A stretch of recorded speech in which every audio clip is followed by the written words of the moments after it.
Hello, and welcome back to Forever Strong Seniors. Today's topic is one that touches the deepest corners of the heart. What should you do when you grow old and are left alone? Aging is often portrayed as peaceful, maybe even golden, but no one really talks about the quiet that settles in when the people who once filled your days are no longer there. That's why this video is different. It's not just advice. It's a lived story, one that may echo your own life in unexpected ways. Let me tell you about Peter Mallory. He's 66 years old now and recently retired. Not because he was ready, but because life threw him a curveball. Peter had always planned his retirement carefully. He saved diligently, stayed out of debt, and looked forward to quiet mornings with his wife, Evelyn, and the occasional chaos of grandchildren running through the house. But reality, as it often does, had different plans. Evelyn passed away 2 years ago after a long illness, and Peter's world hasn't been the same since. He thought retirement would be a reward after decades of hard work. Instead, it felt like someone had pulled the ground out from beneath him. The house was too quiet, the routines too still. His 2 children, Sarah and Tom, were busy with their own families and careers, understandably so. They visited when they could, but the visits were brief and often rushed. One evening, Peter sat alone in his living room, the television playing softly in the background, more for company than entertainment. The silence felt heavier than usual. It settled into his bones, pressing down on his chest like a weight he didn't know how to shake off. That night, his son Tom called. "Dad, I might not be able to come by this weekend," he said, his voice rushed and apologetic. "Work's a bit hectic right now." Peter responded with a quiet, "That's all right, son. Take care of what you need to." Even though he could feel the ache rising behind his ribs, he didn't want to burden his children with his loneliness. After all, what kind of father would he be if he made them feel guilty for living their lives? But the truth is, Peter was lonely, deeply, and the loneliness wasn't just about being alone in a house. It was about not being seen, not being needed. He'd gone from provider to background noise in his own family story. The next day, Peter's neighbor, Louis, dropped by. They were the same age, shared coffee every so often, and had known each other for decades. But this visit was different. Louis sat down without much small talk, looked around the quiet room, and said, "So it's just you now, huh?" His words weren't cruel, they were just real. Peter nodded. No explanation needed. Louis sighed, rubbing his palms together slowly. "Same here. My wife spends most days at her daughter's. My boys call, but it's not the same." They sat in silence for a moment, the kind of silence that speaks more than words ever could. Then Louis said something that stuck. "You ever think about what it'll be like if one day it's just us? Like really alone? No calls, no knocks on the door, just time passing." That question haunted Peter. He didn't have an answer. He'd planned for a lot in life, his career, his finances, even Evelyn's health care when things got bad. But he hadn't planned for this, for the aching silence of a home that once echoed with life. That night, Peter stood at the window, watching the streetlights flicker on one by one. He asked himself, is this it? Is this what growing old means? He knew something had to change. He couldn't keep floating through his days like a ghost in his own life. The next morning, Peter took the first step. A small one, but a step nonetheless. He put on his walking shoes and headed to the park, alone, unsure of what he was even hoping to find. And that's where we'll pause for now. In the next part of this story, we'll see what happens as Peter starts to reclaim his life one small habit at a time, and how a few new faces begin to make all the difference. Welcome back to Forever Strong Seniors. In the last part, we met Peter Mallory, a 66-year-old retiree, facing the crushing weight of solitude after losing his wife and feeling distant from his grown children. Today, we continue his story, and it begins with a pair of walking shoes and a decision to do something, anything, instead of sitting in silence. Peter's first walk to the park didn't feel like much. His legs were stiff, the air was cold, and every smiling face he passed reminded him just how invisible he felt. But he went, and the next day, he went again. He didn't talk to anyone at first, just walked the familiar paths, watched the squirrels chase each other, and sat on the same old bench near the fountain. He thought a lot about Evelyn, about how she used to hold his arm when they walked. The ache in his chest didn't go away, but it felt different when he was outside, lighter somehow. Then, one chilly Tuesday afternoon, as Peter sat on his usual bench, a woman sat down beside him. She was around his age, with kind eyes and a worn leather bag full of library books. She smiled gently and said, "You come here often." Peter chuckled at the old line. "Only when the walls at home start talking back," he replied. And just like that, something shifted. Her name was Clara. She had been widowed 5 years earlier. Her son lived in another state, and she came to the park to read and watch the world move. They didn't share their life stories all at once, just little bits over time. At first, it was casual, chats about the weather, memories of the neighborhood back when it was quieter, small observations about the squirrels. But with each visit, a thread began to weave between them. Not romance, not in the dramatic way you see in movies, but companionship, a steady presence, someone who asked how your day was, and truly waited for the answer. Peter started doing more than just walking. He joined a chess group at the local community center. At first, he felt out of place, like the new kid in school all over again. But soon, he recognized familiar faces, even started looking forward to their stories. One of the men had been a mechanic, another a school principal. One woman, Dolores, swore she'd been an opera singer, though no one had ever heard her sing a note. They joked, they argued over strategy, and they always saved Peter a seat. Little by little, life started to feel like it had shape again. Mornings had purpose. Afternoons had laughter. Evenings were no longer spent staring at the clock. And Clara, she was part of it all. She never tried to replace Evelyn. Peter would never let that happen. But she reminded him that the heart doesn't forget how to care. It just learns to carry more than one kind of love. One night, Peter fell ill. Just a fever, but it hit him hard. The kind that makes every bone ache. He didn't call anyone, didn't want to bother his kids. But Clara found out. She brought soup, sat by his side, cooled his forehead with a damp cloth. She didn't say much, but she didn't have to. Her presence was enough. And in that moment, Peter realized something. This wasn't just companionship. It was comfort. It was safety. It was the feeling that someone still cared if he was okay. Still, deep down, Peter knew nothing in life was permanent. He had already learned that lesson the hard way. And sure enough, that reality came knocking one sunny afternoon when Clara received a phone call. Her son was getting married, and he wanted her to come live with him and his new wife across the country. Clara looked torn, but Peter knew what she had to do. "You should go," he said softly, his voice steady even as his heart clenched. "He's your son. That's where you belong." Clara's eyes welled with tears. "And what about you?"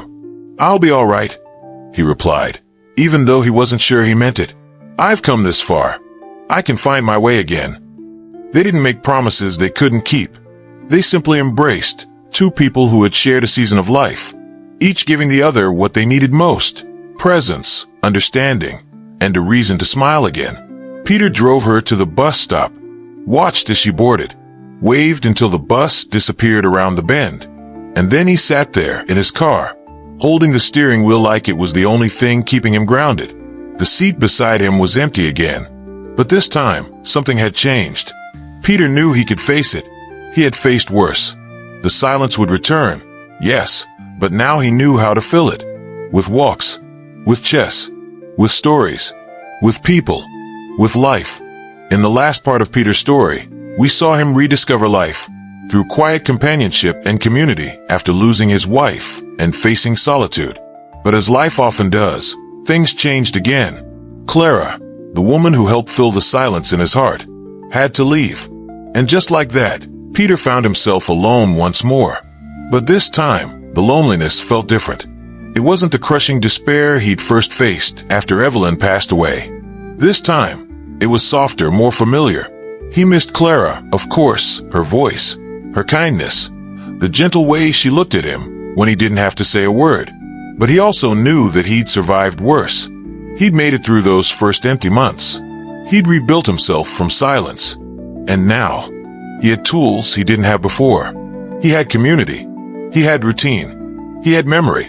Still, There were long stretches of time when the walls of his home seemed to breathe with emptiness again. Peter tried to stay busy. Chess at the center, reading in the park, the occasional phone call from Sarah or Tom. But something inside him had shifted. He found himself staring out the window more, staying up later at night, and waking up with that same old question echoing in his mind. Is this how the rest of my life will look? Then one afternoon at the community center, Peter overheard two older men talking in the lounge.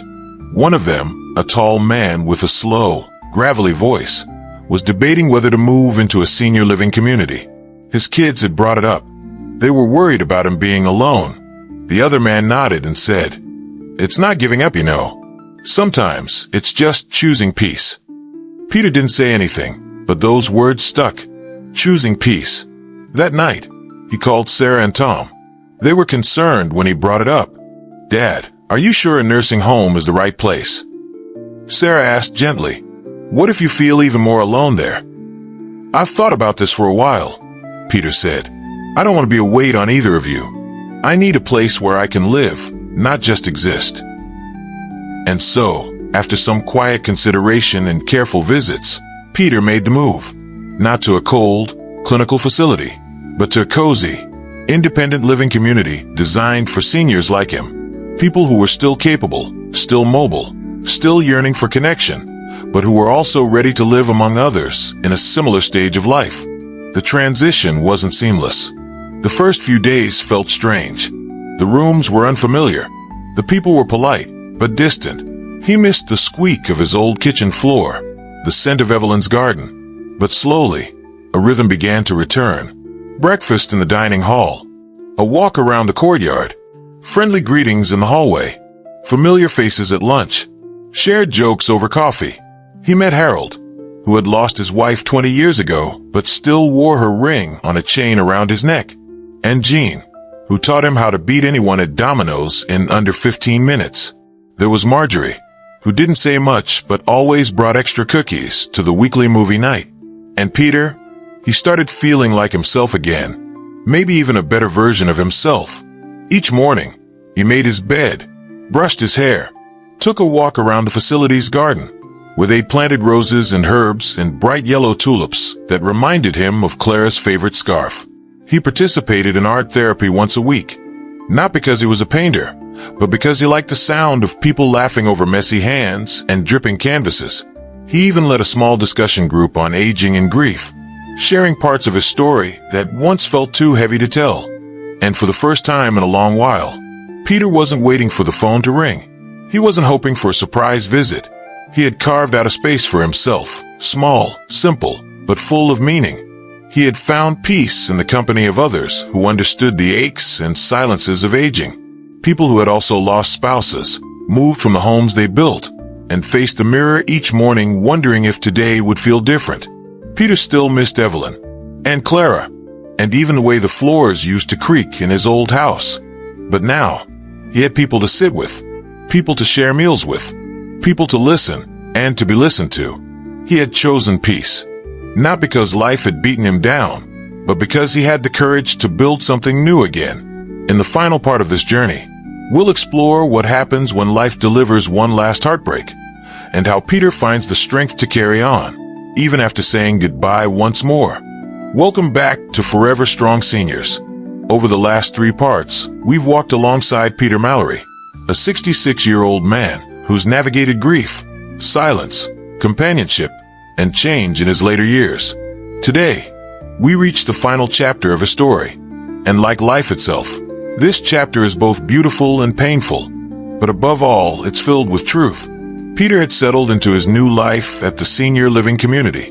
The days followed a rhythm that brought him comfort. Morning walks in the garden, friendly conversations over meals, the occasional chess match with Harold, and Sunday movie nights with the regular crowd. It was a life he never planned for, but one he had slowly grown to appreciate.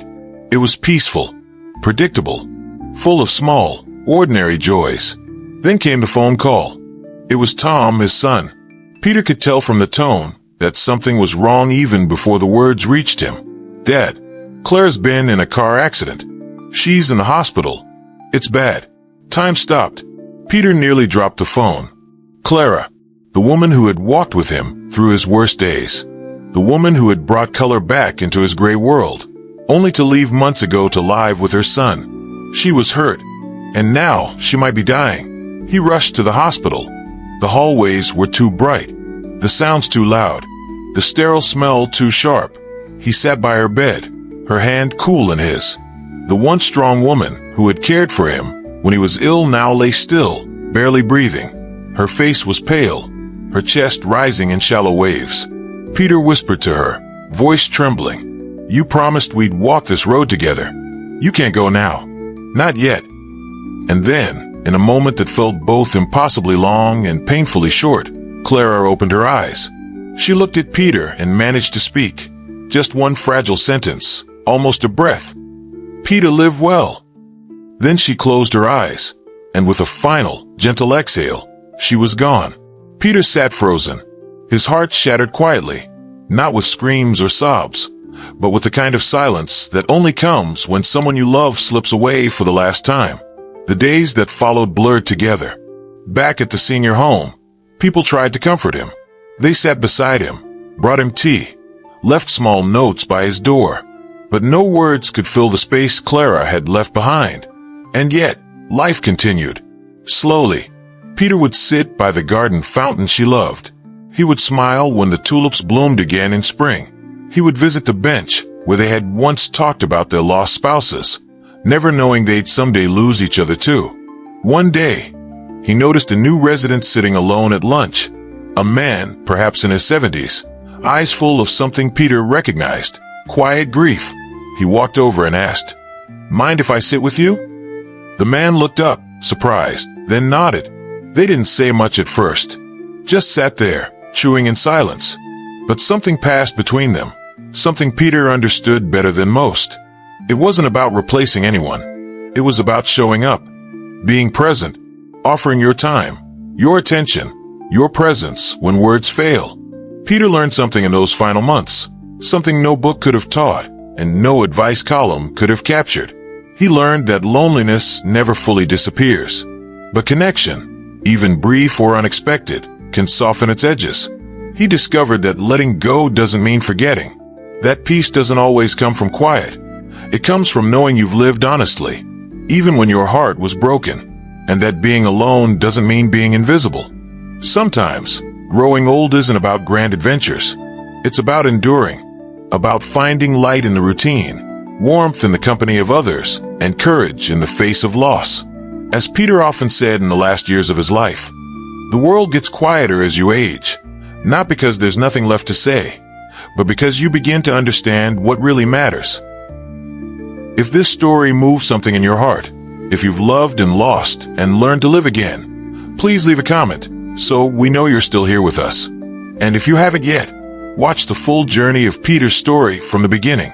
Here on Forever Strong Seniors, we tell stories not just to be heard, but to remind you that you are never alone in how you feel. Until next time, take care of yourself and live well.